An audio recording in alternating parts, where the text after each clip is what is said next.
پاکستان میں گزشتہ ایک برس سے جاری سیاسی معاشی اور آئینی بحران سنگین ہوتا جا رہا ہے۔ ایک طرف جہاں مہنگائی کے طوفان نے شہریوں کی قوت خرید کو متاثر کیا ہے تو وہیں ملک میں عدم استحکام اور سیاسی بے یقینی کے باعث لوگوں میں تشویش بڑھتی جا رہی ہے۔ پاکستان کے عوامی اور سیاسی حلقوں میں یہ بحث بھی جاری رہتی ہے کہ پاکستان کے ان حالات کا ذمہ دار آخر ہے کون؟ بعض مبصرین اسٹیبلشمنٹ کو اس کا ذمہ دار قرار دیتے ہیں، جبکہ بعض سیاسی تجزیہ کار سیاسی جماعتوں اور عدلیہ کو اس کا ذمہ دار سمجھتے ہیں۔ تجزیہ کاروں کے مطابق موجودہ حالات کی زیادہ ذمہ داری سابق آرمی چیف جنرل باجوہ پر عائد ہوتی ہے، جنہوں نے پروجیکٹ عمران خان کے تحت نون لیگ کو ہٹا کر عمران خان کو اقتدار دیا۔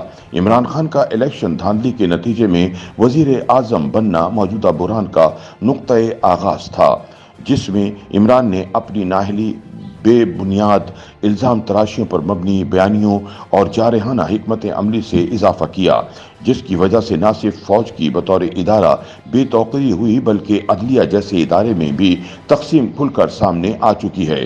ماہرین یہ بھی کہتے ہیں کہ ماضی میں فوج کی سیاست میں مداخلت نے جہاں اداروں کو تقسیم کیا، وہیں اس کے اثرات اب معاشرے میں تقسیم کی صورت میں نظر آ رہے ہیں۔ بعض تجزیہ کار کہتے ہیں کہ سیاسی جماعتوں کے درمیان بڑھتی ہوئی خلیج اور سیاسی اختلافات کو ذاتی اختلاف سمجھنا بھی عدم استحکام کا باعث بنتا ہے۔ لہٰذا اس صورتحال سے نکلنے کا واحد راستہ قومی اتفاق رائے ہی ہے۔ تاہم سوال پیدا ہوتا ہے کہ کیا واقعی فوج موجودہ حالات کی ذمہ دار ہے؟ دفاعی تجزیہ کار لیفٹیننٹ جنرل ریٹائرڈ نعیم خالد لودھی کہتے ہیں کہ یہ معاملہ اس وقت خراب ہوا جب سابق army chief general retired Qamar Bajwa جاتے جاتے یہ کہہ گئے کہ فوج اب نیوٹرل ہے۔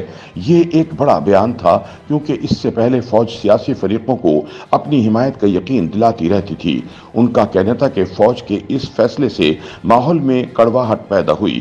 نعیم خالد لودھی کے بقول اس صورتحال کا اصل ذمہ دار وہ ہے جس نے سیاست میں فوج کی مداخلت کو تسلیم کیا۔ ان کے مطابق اس وقت بظاہر اسٹیبلشمنٹ نیوٹرل ہے، اور جیسے ہی اس نے اپنا وزن کسی فریق کے پلڑے میں ڈالا، ملک میں حالات بہتر ہو سکتے ہیں۔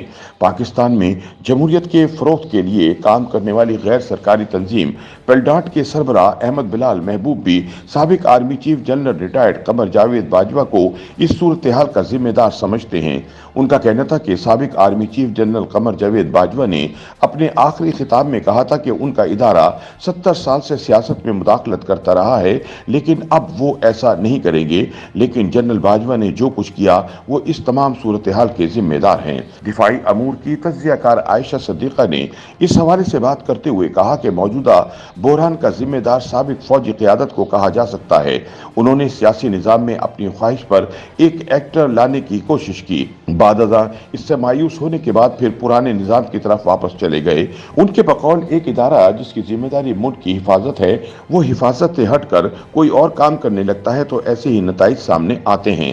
احمد بلال محبوب کا کہنا تھا کہ عمران خان کے انتخابات کے وقت اسٹیبلشمنٹ کی مرضی کے مطابق نواز شریف کو سین سے ہٹایا گیا اور انہیں اقتدار میں لایا گیا۔ ان کے بقول 3.5 سال کے تجربے کے بعد جب انہوں نے عمران خان کو ہٹانے کا فیصلہ کیا تو عدم اعتماد بھی فوج کے گرین سگنل کے بعد ہی آئی۔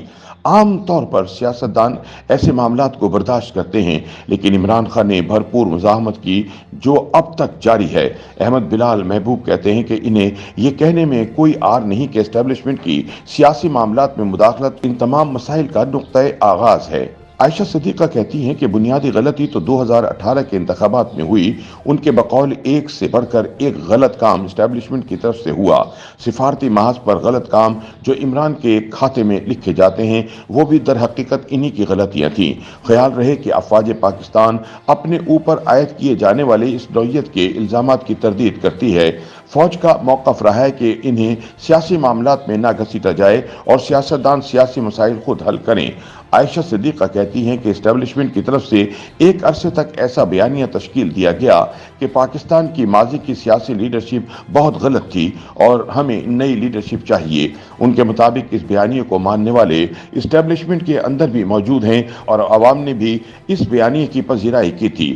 اس وجہ سے جب پرانی غلطی کو درست کرنے کے لیے دوبارہ جو غلطی کی گئی، اس کے نتائج اب سب کے سامنے آ گئے ہیں۔ لیفٹیننٹ جنرل ریٹائرڈ نعیم خالد لودھی کا کہنا تھا کہ